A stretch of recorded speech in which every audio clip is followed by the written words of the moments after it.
My name is Albert Harrison, a 29-year-old office worker. If there's anything that sets me apart from others, it's that I'm a wheelchair user. I began this wheelchair life due to an injury I sustained while mountain climbing back in my student days. Many people tell me that there is no way I want to climb the mountain again after the injury, but I still do. Currently, I'm totally into free climbing. I work in a factory of a major metal processing company. I have no complaints about my working conditions, and I have a good relationship with everyone. I often think how blessed I am to be surrounded by such people. I thought I would always be in this factory, but a sudden transfer order came to me in spring. I was ordered to work at the head office. This surprised everyone in the factory, including the factory manager. It seems that the upper management wants to highlight the company's image of actively hiring people with disabilities. Though it's quite annoying to be shuffled around for such reason, I'm an office worker. It's hard to go against the directives from above. So I left the factory I was familiar with and transferred to the head office where I didn't know anyone. I was transferred to the General Affairs Department of the head office. As I thought, it was a position allocated for disabled hiring. You could tell from the arrangement of the desks on my floor that they made various adjustments to accommodate me. The CEO directly told me, "We'll improve anything that makes you uncomfortable," and I became determined to contribute for the wheelchair users who will be employed in the future. "Nice to meet you, I'm Cindy Miller. I'll be your mentor until you get used to the head office," said a cute woman who looked like a small animal, extending her right hand. "I can do most things on my own, but when I need help, I hope you can assist me." When I said this, she replied, "Yes," with an energetic response. I felt slightly less tense, thinking that I might get along well with her. "Oh, you must be Albert. It's a real hassle that we've been handed to take care of you. It's quite troublesome for us too," said Ethan, the section manager, with a voice that suggested he attended many drinking parties. He seemed to be in his late 40s, with a prominent beer belly and peau skin. My first impression was that he seemed unhealthy. I was so taken aback by his appearance that I didn't even realize the extremely rude comment he had made. "I'm Albert, nice to meet you." Perhaps my response, which seemed to ignore Ethan's sarcastic comment, might have made things worse. He probably saw me as someone who's difficult to handle since I didn't react to his sarcastic comment. Ethan returned to his desk with a sour expression. "Don't mind him, he always talks like that," Cindy said, frowning. It seemed that Ethan was not well liked by his subordinates. And so, my assignment at the head office began. I don't consider this a big disruption, just a minor bump in the road. The work was similar to the administrative tasks I had at the factory, and the manuals were well organized, so there were no issues. The only minor issue was Cindy. I think she probably didn't have much experience dealing with wheelchair users before. She tended to treat me as someone special. Being overly considerate made me feel somewhat uncomfortable. "Oh, I'll get that for you," Cindy said as I was about to go and retrieve some document files. "It's all right, I can get it myself. If I can't do something, I'll ask for help," I told her. Upon hearing my words, she looked surprised. Seeing her expression, I realized that someone else must have said the same thing to her before. The next moment, her cheeks turned red, as if she was ashamed of her actions. "How about we go out for dinner tonight?" When I said this, Cindy responded with a "Pardon, I'm asking you out. Is that okay?" She looked surprised. "Sure," she said. After hearing her reply, I gripped the hand rims and pushed the drive wheels. My wheelchair moves smoothly as if it's an extension of me. At the filing cabinet, I turned back to the desk and saw Cindy looking worried. I gave her a small wave, "I'm fine" gesture. After work that day, I asked Cindy out for dinner. You know, I commute by car. Would you walk with me to the parking lot? We agreed to meet at the company's main entrance. She was waiting for me, looking a bit anxious.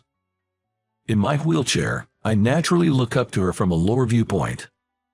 She had a different shade of lipstick on than she usually wore at work. She must have retouched her makeup. I was a little fascinated by the slight change in her profile. Not that I'm easily smitten. She's just that captivating. So, you drive. I've got a driver's license, but never drive. Cindy said, blushing. She wears her emotions on her face. She's a candid person. I can't help but find that appealing. Oh, you two are going out. Can you find a place where Albert can enter? You'd be up all night just looking for a place. Ethan, the department manager who happened to pass by, laughed out loud and made a sarcastic remark. He's always like this. Not just to me. He often says rude and discriminatory things to his subordinates. He passes his own failures onto his subordinates and acts innocent. Ethan, who is the CEO's son-in-law, can be impolite and incompetent, but no one can say anything to him, as my coworkers told me. Sorry to worry you, Ethan, but I've researched places that are accessible for a date. I replied with a smile. Then, Ethan clicked his tongue in frustration. He must be annoyed that no matter what snide remarks he makes, it doesn't affect me. He quickly left with a displeased look on his face. I wonder if all he can do is make nasty comments. Cindy stuck her tongue out in disgust at Ethan's retreating figure. I was more intrigued by her cute gesture than Ethan's snide remark, and it made me smile a little. During our date, Cindy was constantly surprised, which I was satisfied with as the one who invited her. When I was getting in the car, she tried to help me fold my wheelchair. I quickly folded it before she could and placed it in the back seat, and she looked at me in surprise. The same happened when we arrived at the restaurant. She was surprised seeing me set up the wheelchair and transfer myself. You really can do anything. Most things, yeah, but there are things I can't do. And what do you do then? We were having this conversation on the ramp leading to the entrance of the restaurant we had reserved. Well, I ask for help. It's no shame in admitting what I can't do. Saying that, I opened the restaurant door and escorted her in. Cindy blushed slightly and said, "Thank you," with a smile. Nowadays, there are more places accessible for wheelchairs. When I make reservations at a place I'm visiting for the first time, I let them know I'm a wheelchair user. This way, the restaurant isn't caught off guard, and my companion doesn't have to feel awkward. The reserved table was a prime seat with a view of the beautifully lit-up English garden, which was the feature of this restaurant. Sorry for suddenly asking you out, but I thought it would be good if you, as my mentor, knew more about me. I apologized to her after we had placed our orders. And then it hit me.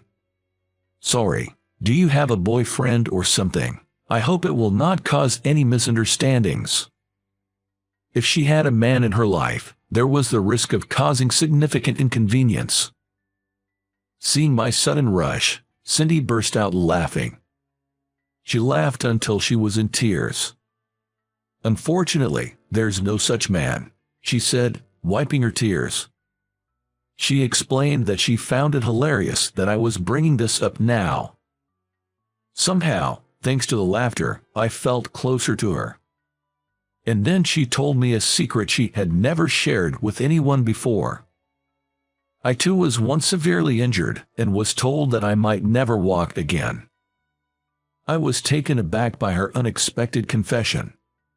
Cindy told me that she used to do paraequestrian. When she was in high school, she had a severe fall during training. At that time, the doctors had made such a prognosis. When I remember the despair I felt at that time, I still wake up at night, even now. That was something I had also experienced. What had been normal for me until then, was no longer normal. I was overwhelmed with anxiety about how my life would change from then on. There were times when I stared at my own immobile legs and shed tears. No one's words of encouragement resonated with me. I had a time like that as well. Fortunately, Cindy said she was able to walk again after undergoing repeated rehabilitation and surgeries. Now, there are times when she feels like the accident was all a dream.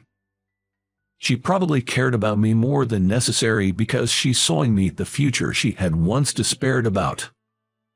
I realized again that she was a truly kind and honest person. I know that I'm completely different from you, Albert, but I couldn't help but see myself in you. Cindy apologized, hanging her head. I shook my head, telling her that there was no need for her to apologize. Do you no longer ride horses? At my question, she nodded with a somewhat sad face. She said she had become too scared to do it.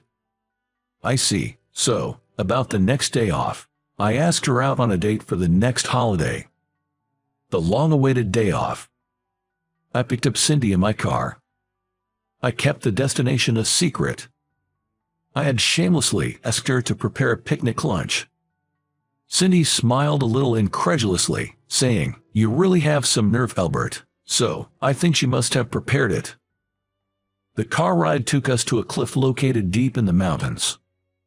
"Where is this?" Cindy looked up at the towering cliff in wonder. "Just watch as I climb that."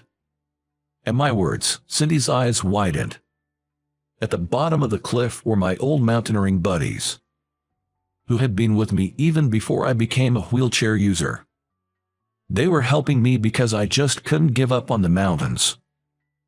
"Are you sure this is safe, even though you said you can do anything?" "No, I'm fine. Just watch." As she looked up anxiously, I climbed the rock swiftly with the support of my friends. When I reached the top and waved to her, she waved back with a face that looked like she might start crying any minute. To descend, I used a rope and a descender to get back to the ground in a jiffy. "See, it wasn't that bad, right? So why don't you give it another try? You want to ride, don't you? You actually do want to ride the horse."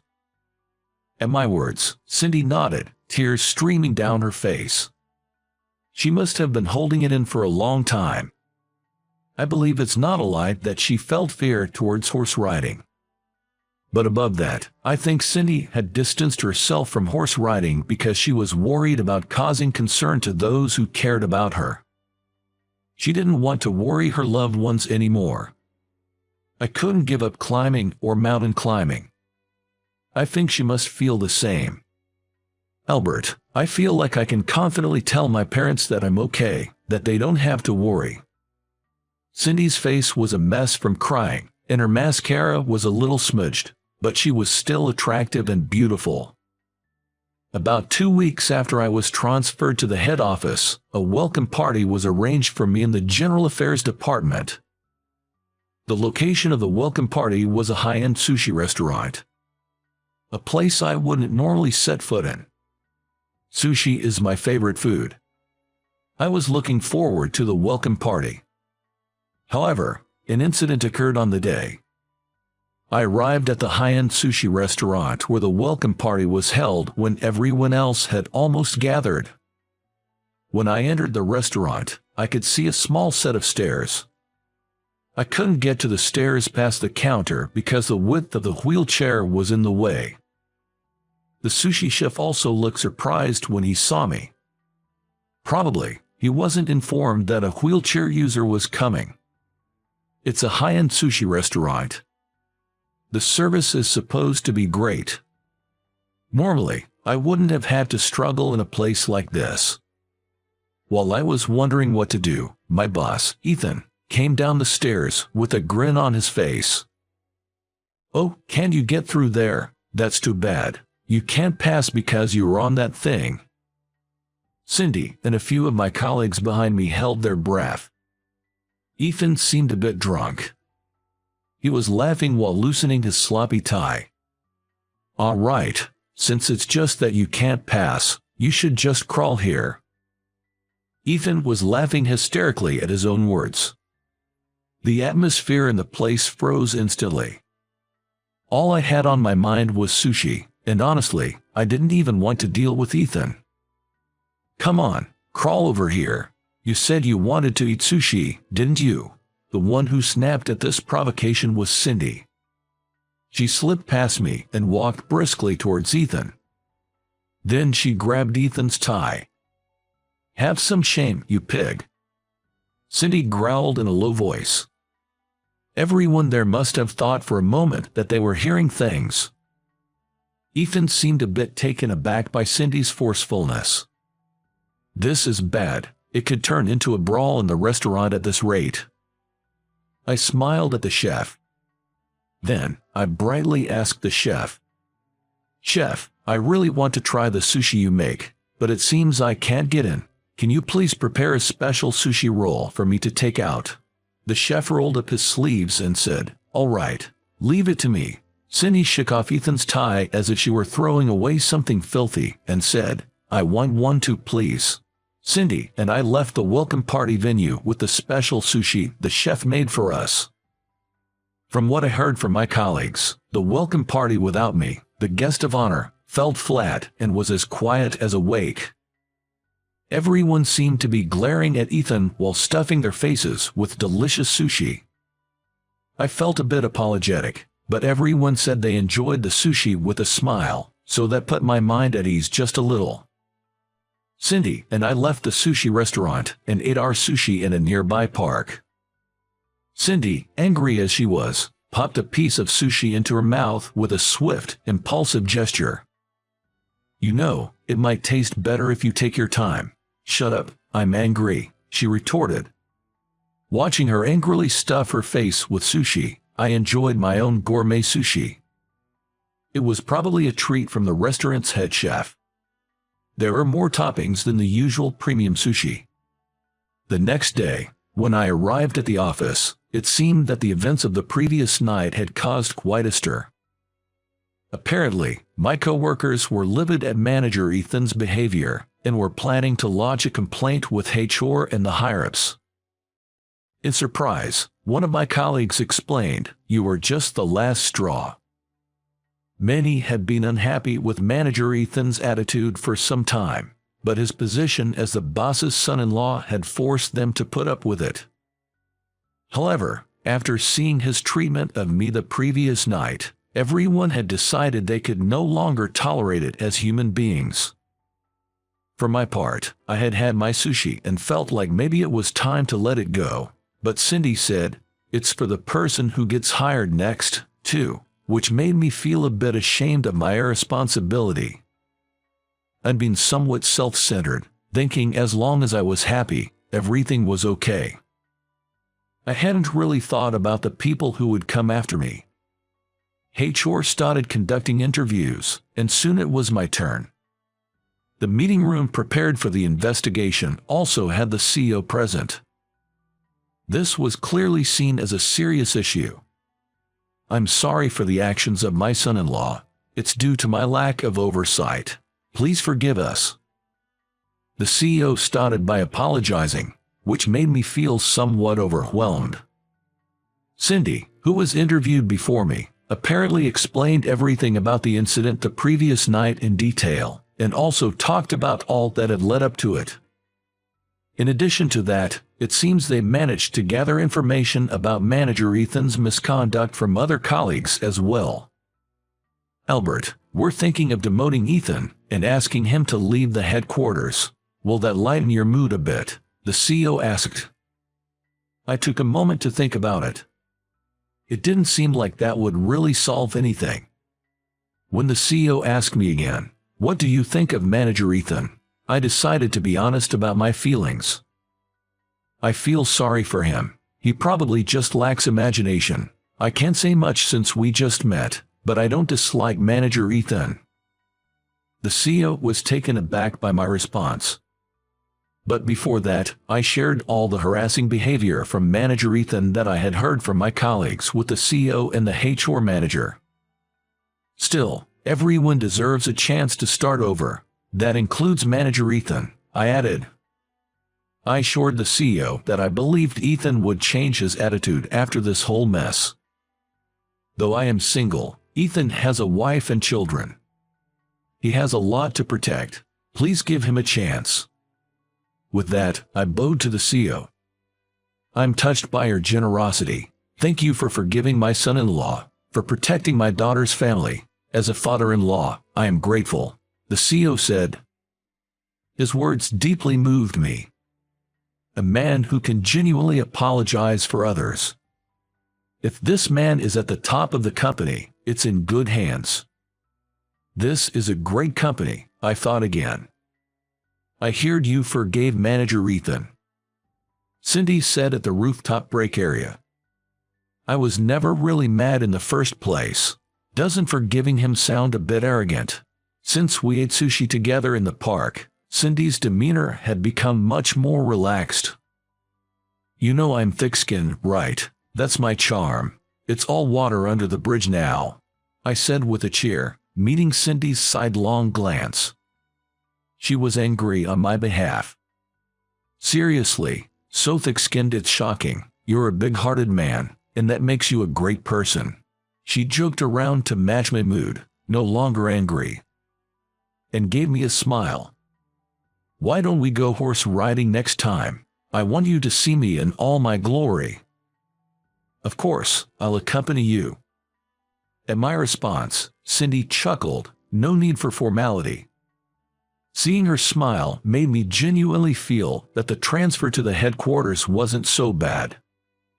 Later, when my boss Ethan insisted on apologizing by bowing deeply, I was completely taken aback. He tried to hug me while sniffling, so I ran away as fast as I could.